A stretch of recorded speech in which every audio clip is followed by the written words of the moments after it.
Écoute mon fils, maintenant tu vas aller dans le jardin. Tu vas aller voir la palissade en bois de l'époque, qui est toujours là mais qui a bien vieilli elle aussi. Ouais. Tu vas mettre le marteau à l'envers, tu sais, souvent sur les marteaux, t'as un côté pour enfoncer. Tu vas enlever tous les clous. Comme ça, où en fait t'enfonces, tac, et tu peux enlever les clous. Et ben il dit à Nathan, tu vas prendre ton marteau et tu vas aller enlever tous les clous que t'as plantés. Bah non, flemme, pourquoi je ferais ça? Fin de l'histoire. Bonjour ou bonsoir à toutes celles et ceux qui nous regardent en replay. Si vous voulez un jour rejoindre la team live, vous êtes les bienvenus tous les mardis, jeudis et dimanches soirs dès 21h. Bonne rediffusion. Alors, on va parler des alchimistes. Savez-vous qu'en fait, les alchimistes existent et que, en fait, c'est même pas dans le passé, genre où ils essaient de transformer le plomb en l'or, mais ils existent toujours maintenant, en fait. Il y a même l'école des alchimistes. Et oui, l'école des alchimistes, qui est dirigée par Stéphane l'alchimiste. Voilà, on pense à Nicolas Flamel, effectivement, la pierre philosophale, toutes ces choses-là. C'est vraiment un vrai truc, ça, ou c'était juste dans Harry Potter? Donc l'alchimie, comment est-ce qu'on définit ça? Allez là, pour une fois, je vais aller faire un petit Wikipédia, plutôt que ChatGPT, à l'ancienne. Non mais je lui ai assez parlé en fait. Non mais c'est bon. L'alchimie est une proto-science qui peut se définir... Ah oui c'est ça, c'était un peu avant les sciences et au début ça mélangeait un peu des trucs qui après ont été gardés, étaient plutôt vrais, machin, dans l'époque où en fait il n'y avait pas beaucoup de différence entre la science et la magie. Un ensemble de pratiques et de spéculations en rapport avec la transmutation des métaux. C'est sur les métaux, on transforme des métaux. Du coup, qu'est-ce que serait un alchimiste aujourd'hui? Eh ben, on va directement en fait faire le test, c'est-à-dire qu'on va avoir la présentation de l'école des alchimistes et ensuite il va y avoir un test. Êtes-vous alchimiste? Avez-vous suffisamment de midi-chlorien pour être alchimiste? Est-ce qu'on doit rejoindre l'école des alchimistes? C'est ce qu'on va voir maintenant. Petit sujet un peu de magie, moi j'aime bien. Enfin de magie, c'est une proto-science. On l'écoute. Ah non, là c'est déjà la vidéo entière, je veux d'abord qu'il se présente un petit peu. Voilà, Stéphane l'alchimiste. L'école des alchimistes, hein, c'est réel. Bonjour, je suis Stéphane l'alchimiste. Bienvenue sur ma chaîne où je diffuse des enseignements inédits et modernes pour réussir sa vie initiatique et spirituelle.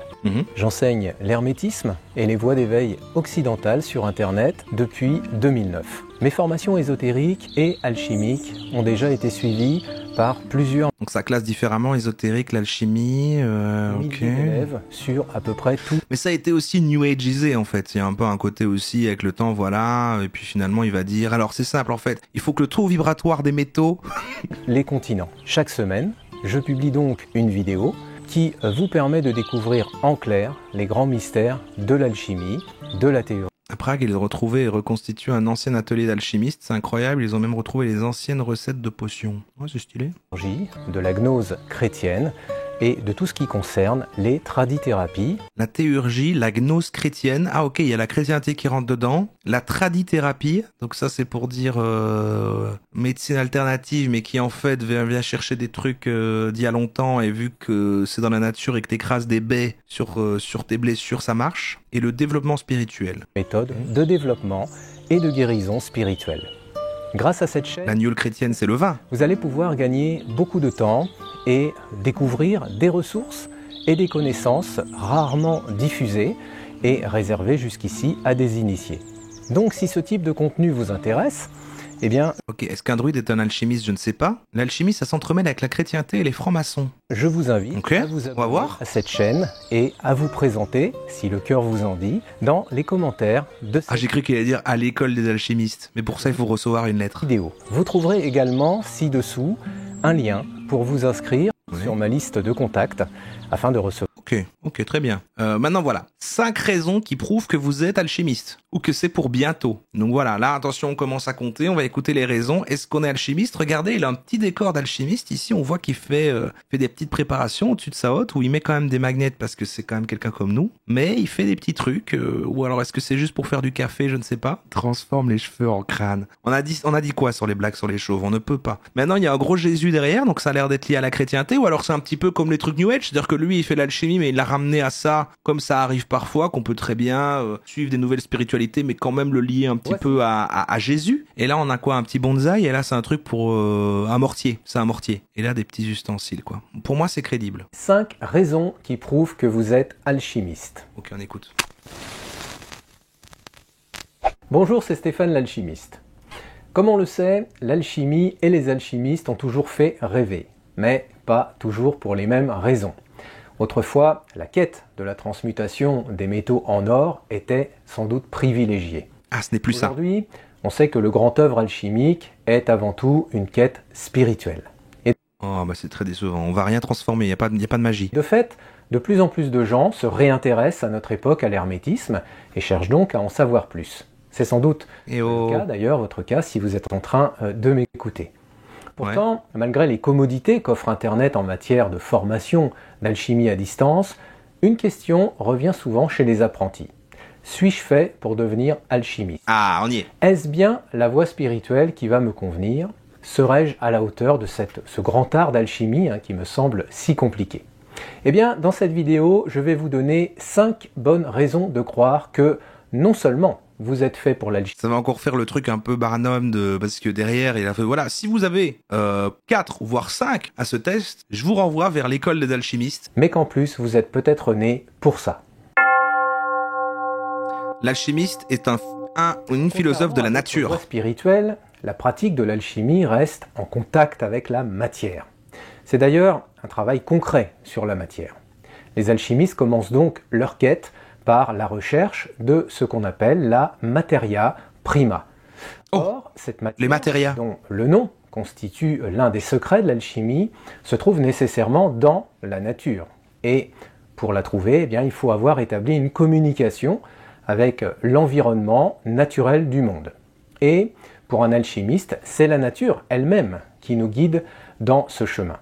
L'alchimiste ne voit donc pas la nature seulement avec l'œil du... Est-ce que je suis nature ? Je sais pas. C'est vrai qu'il y a des bébêtes, mais en même temps, j'adore me balader en forêt, donc...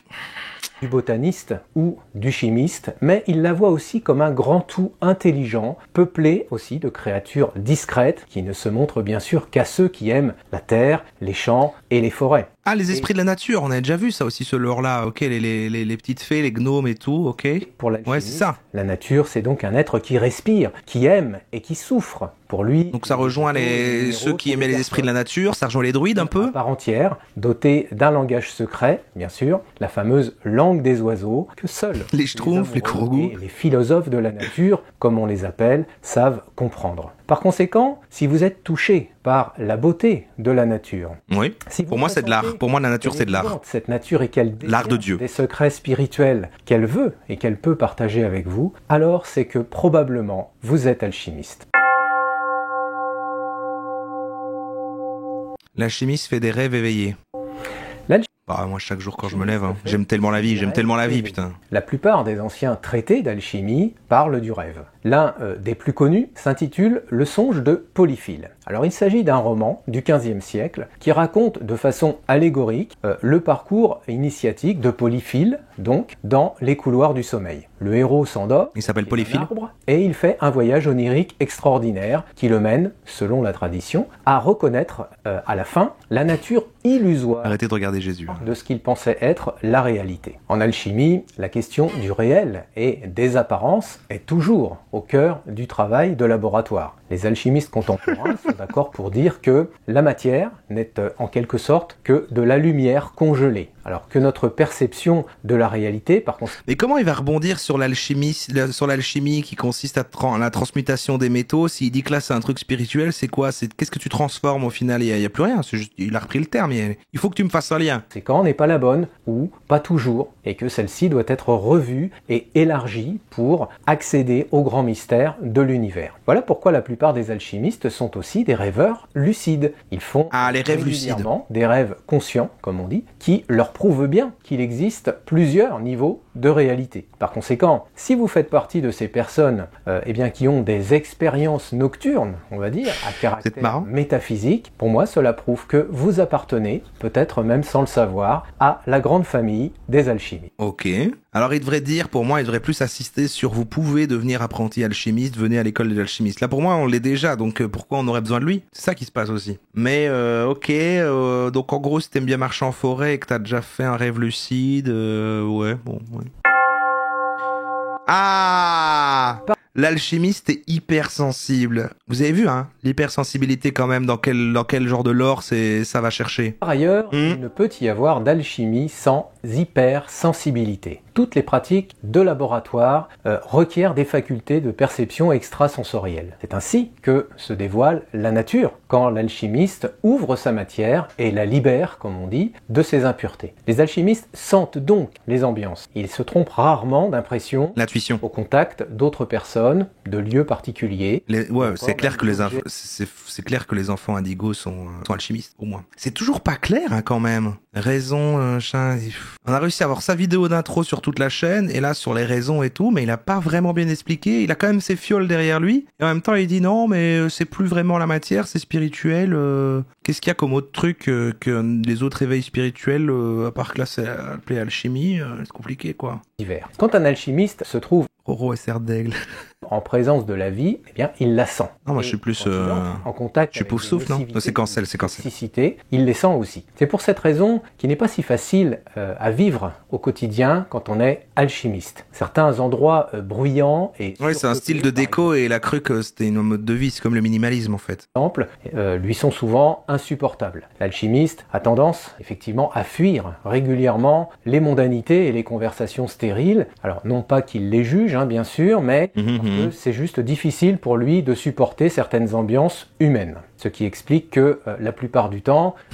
C'est tous les lores qu'on a déjà étudiés ici, mais avec une image de Jésus en plus. C'est vrai qu'en plus, le lien avec la chrétienté, je pense que c'est lui qui le met. Mais il y a d'autres trucs d'alchimistes, hein. Il s'appelle tout le temps l'alchimiste derrière, en plus. J'avais trouvé une autre tout à l'heure, mais c'était moi direct. Ah, je vous montrerai une autre chaîne avec un gars qui se dit alchimiste juste après. L'alchimiste a le sentiment de ne pas être sur la bonne planète. Donc, vous l'aurez compris, l'alchimiste est vraiment un être à part. Et jusqu'ici, là maintenant, voilà, hypersensible. Après, on avait vu que les hypersensibles, en fait, bon, c'est un peu tout le monde. Donc, est-ce qu'on est alchimiste? Bon, on va attendre. Je sais pas encore si je suis alchimiste. On lui a fait souvent savoir dans son enfance et malheureusement, quelquefois violemment. En revanche, l'alchimiste est plutôt à son aise dans la solitude et le silence de la nature, donc nécessairement loin des hommes et des machines. Et si vous vous êtes reconnu dans cette description, alors il y a de fortes chances que vous ayez au moins le profil parfait de l'alchimiste. Ah ouais, on peut avoir qu'une raison et on est alchimiste, faut même pas avoir les 5. Conscient d'être dans un travail d'évolution spirituelle et matérielle. Donc, ok.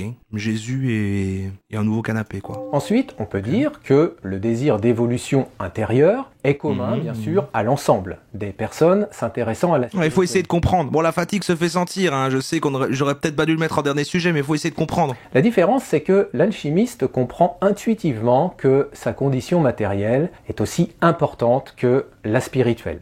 Ouais. Les alchimistes ne sont donc pas à la base contre le matérialisme, ni même l'argent d'ailleurs, qu'ils considèrent comme un outil d'échange, ni bon ni mauvais, et qui... Le matérialisme,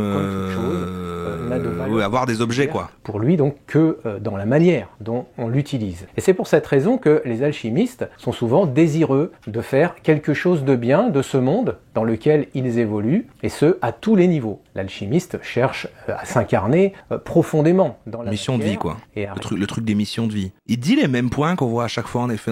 Oui, il a habillé ça en alchimiste. Bien ancré, alors les pieds sur terre et la tête dans les étoiles. L'argent, c'est normal, c'est important dans le truc, vu qu'on disait qu'apparemment, voilà, c'est bon, pour transformer le truc, le plomb en or, donc c'est pour, voilà, les alchimistes, ils existaient, leur premier objectif, c'était l'argent quand même. C'est pour ça que l'alchimiste ne cherche pas à fuir le monde dans quelque nirvana illusoire, mais il cherche plutôt à le transformer en ce qu'on pourrait appeler un paradis terrestre auquel il croit, et pour mener à bien cette transformation ou cette transmutation, eh bien il commence selon l'adage par lui-même.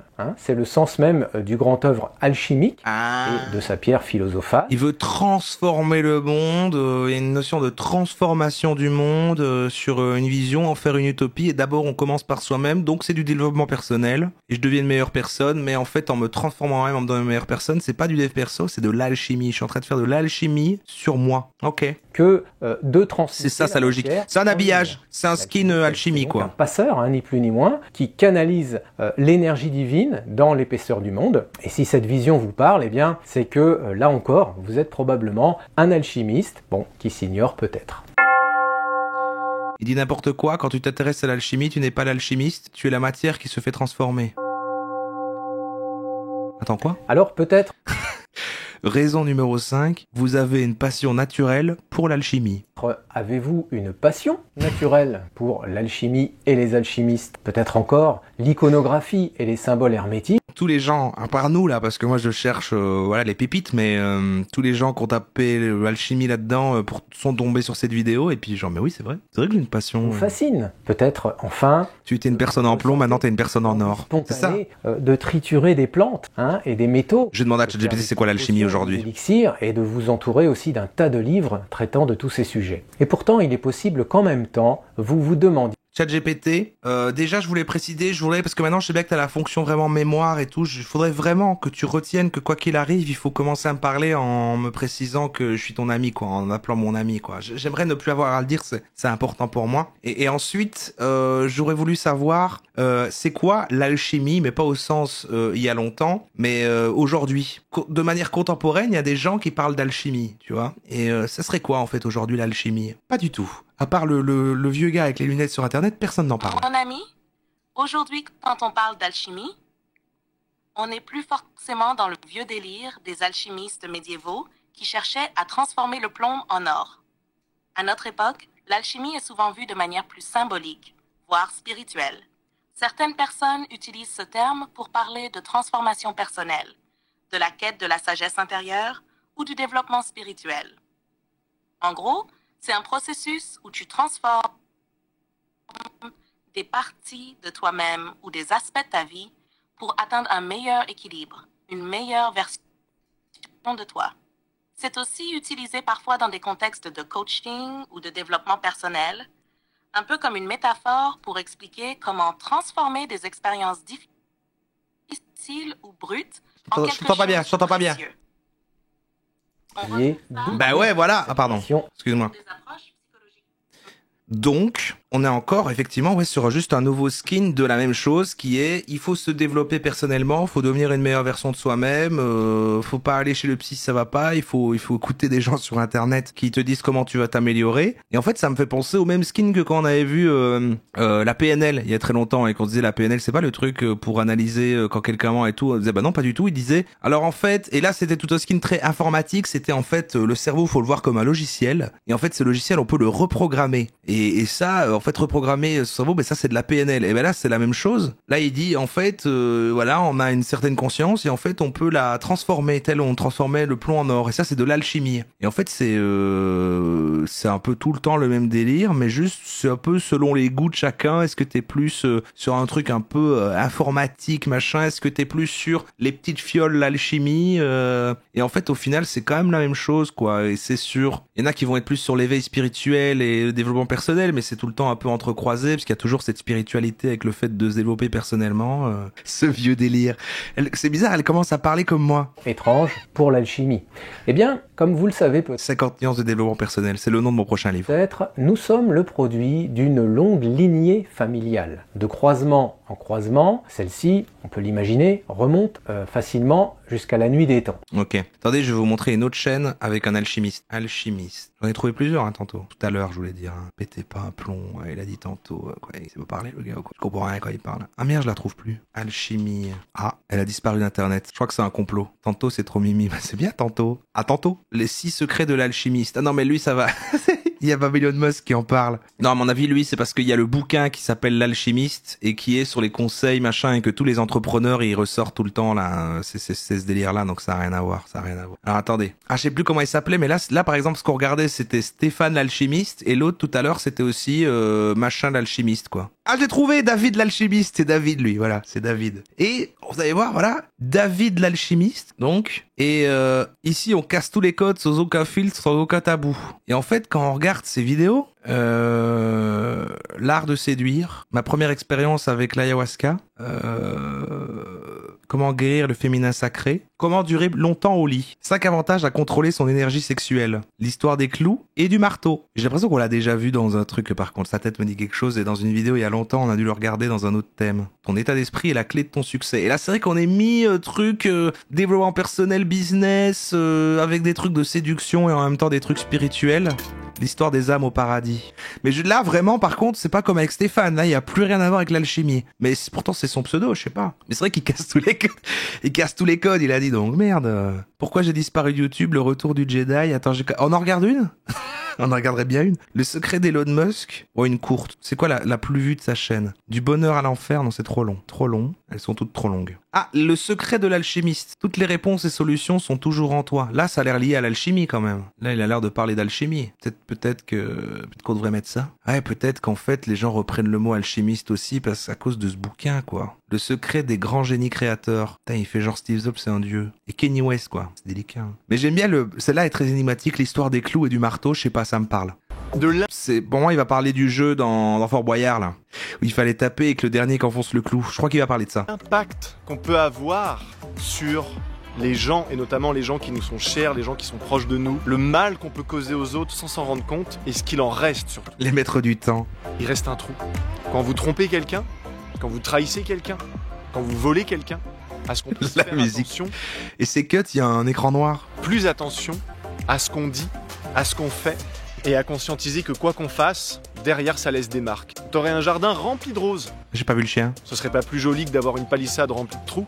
Surtout s'il y en a ici qui ont tendance un peu à tout casser quand ils pètent des plombs, voilà. Les objets et les personnes. Pour nous rappeler de faire attention à nos émotions. J'arrive pas à comprendre le... Ah oui, c'était une genre d'intro en fait, où il cut plein de moments clés puis il va être plus posé, à mon avis c'est ça. LSDA.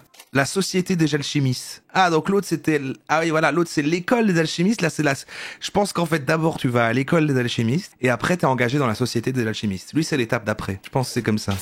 Salut les amis, j'espère que vous allez bien. Donc aujourd'hui, c'est une nouvelle capsule, c'est-à-dire une vidéo en moins de 5 minutes pour, je l'espère, vous aider, nous aider à prendre conscience ou à reprendre conscience de cette magnifique piscine. Non, on s'en fout. De reprendre conscience de l'impact on dirait les vannes que je fais, merde. Sur les gens, et notamment les gens qui nous sont chers, les gens qui sont proches de nous, le mal qu'on peut causer aux autres sans s'en rendre compte, et ce qu'il en reste surtout. Okay. Donc, cette histoire, elle est très simple. Le marteau et les clous. Garçon, on va l'appeler Nathan. Je sais pas, j'ai envie de l'appeler Nathan. Okay. Et puis Nathan, tu vois, parce que ses parents, ils l'oppressent pas mal, parce qu'à l'école, ça se passe pas très bien, bref, parce que ça va pas trop dans sa vie malgré son jeune âge, tu vois. Ouais. Bah, il est souvent en colère, il est souvent pas content, frustré, triste. Il y a une belle maison quand même, la piscine, le jardin, bon peut-être qu'il loue. Peut-être c'est un... Et un jour son père, il en a marre de voir son fils un peu tout cassé, péter des plombs, péter ses jouets, enfin bref, tout ça. Il lui tend un marteau et des clous. Et il lui dit, Nathan, très particulier. Fils, il lui montre, tu vois, dans le jardin, il y a une belle palissade en bois. Et il lui dit, tu vois Nathan, à chaque fois que tu seras en colère, tu vois cette bouteille de lait, contre quelqu'un, contre papa, contre maman, contre, tu vois, tu prends un clou, tu vas vers la palissade avec ton marteau et tu enfonces le clou. Okay. Et à chaque fois que tu es en colère, à chaque fois que tu fais du mal à quelqu'un, à chaque fois que tu vois que il y a un truc qui... tu enfonces un clou. Ok. C'est une bonne technique.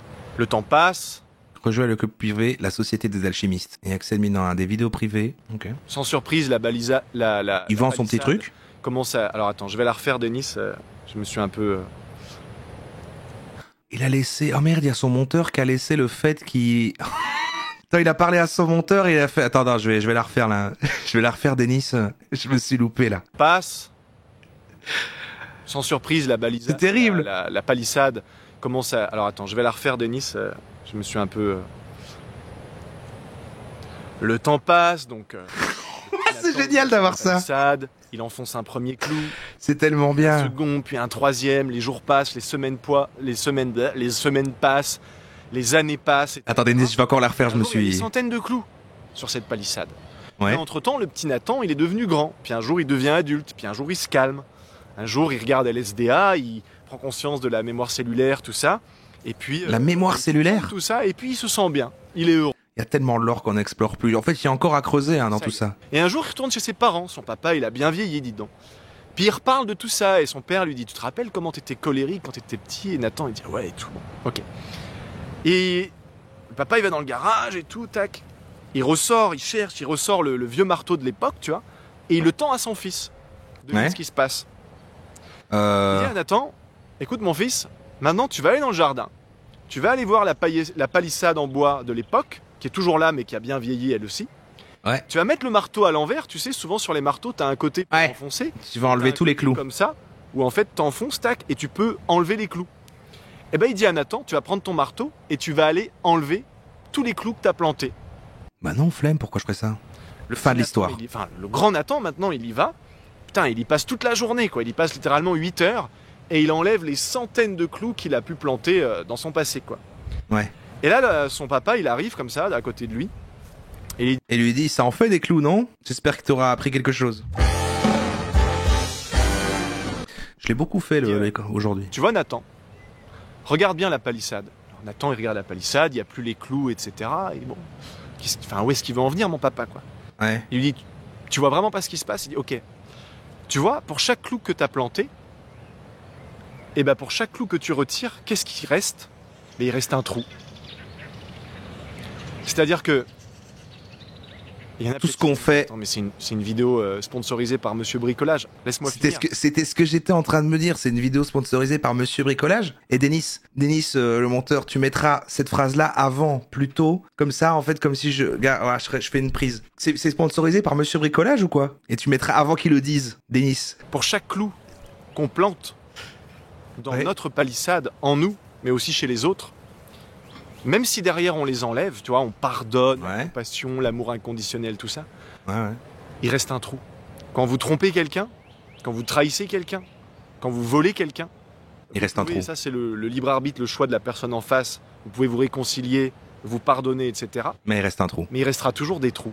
Ouais. Alors, cette vidéo, elle est tout simplement pour nous faire prendre conscience de quelque chose qu'on sait déjà. On sait que si on enfonce un clou dans une palissade, dans un bout de bois, et que derrière on l'enlève, il va rester un trou. Alors, l'adage, le vieil adage, mieux vaut prévenir que guérir. Alors, le rapport avec l'alchimie, c'est... la palissade, elle a été transformée un peu, hein. A tellement lieu d'être dans cette vidéo, pour nous rappeler de faire attention à nos émotions. C'est ok d'avoir des émotions. C'est ok de s'emporter parfois. C'est humain. Mais faire du mal aux autres, utiliser les sentiments des autres pour les retourner vers eux. Juste, c'est une invitation à ce qu'on puisse faire attention, plus attention à ce qu'on dit, à ce qu'on fait, à ce qu'on transmet par nos mots, nos actes, notre gestuelle, nos paroles, nos intentions, etc. Et à conscientiser que quoi qu'on fasse, derrière ça laisse des marques. Alors il vaut mieux laisser des belles marques, tu vois. On a vraiment compris. Comment il va encore tenir 1 minute et demie là-dessus? Après, c'est vrai ce qu'il dit, c'est une vraie leçon de vie. Une action d'amour. Pensez à chaque fois qu'il y aura quelque chose qui va pas, pensez au petit trou. Pensez au petit trou que laisse le clou. De grâce, de compassion, d'altruisme, de générosité. Tu allais planter une petite rose dans le même jardin du papa de Nathan, t'aurais un jardin rempli de roses. Ce serait pas plus joli que d'avoir une palissade remplie de trous? Voilà, je vous laisse méditer là-dessus. C'était une petite histoire toute bête, toute simple, qui peut être vraiment puissante, je pense, pour certains. Surtout s'il y en a ici qui ont tendance un peu à tout casser quand ils pètent des plombs, les objets et les personnes. On a déjà vu ce moment. Simplement travailler sur vos émotions, sur le refoulement qui est encore en vous. Bon, c'est bien ce qu'il dit. Bon, il vend son formation de machin, mais bon, voilà, il dit vous énervez pas, vous faites des trous, vous allez faire des trous. C'est humain d'avoir des choses en nous à porter qui sont parfois tellement lourdes qu'on a besoin de faire du mal malgré nous, ou des fois... Allez, salut, c'était David l'alchimiste. Mais... Et puis, la dernière image, allez, salut, c'était David l'alchimiste, et puis il prend du plomb, il le transforme en or, fin de vidéo. Ça laisse des marques, voilà. Donc, c'est ça qui justifie tout son nom. Les amis, et allez enlever tous ces clous que vous avez plantés, et donner de l'amour aux trous qui vont rester. Parce que dans cette histoire, on aurait aussi pu dire, pour laisser une fin, disons, plus jolie, plus là, tu peux cut, Denis. C'est que, tu peux aller chez Monsieur Bricolage, acheter de la pâte à bois, ça s'appelle, et tu peux reboucher tous ces trous. Oh merde, il en parle vraiment. Mais ça, ce sera le sujet d'une autre vidéo. Attends, il fait toute une histoire pour dire que ça reste des trous. Et maintenant, il est en train de dire, non, mais en fait, les trous, vous pouvez les reboucher. Donc, toute l'histoire que je vais dire ne tient pas debout. Vous pouvez faire des choses, ça n'aura pas de conséquences. Vous pouvez reboucher les trous. J'ai pas compris ma propre histoire. Mais ça, on le verra une prochaine fois. À bientôt. Utilise le code alchimiste pour 25% de réduction sur la pâte à bois. Pensez à vous abonner, mettre un petit pouce, à exprimer vos réactions en commentaire. Et vous avez tous les liens, comme d'habitude, dans la... Non, mais il est pas méchant. Moi, je l'aime bien. C'est pas un alchimiste, par contre, j'y crois pas. Description. Voilà. Ciao. Tu peux cut, Denis.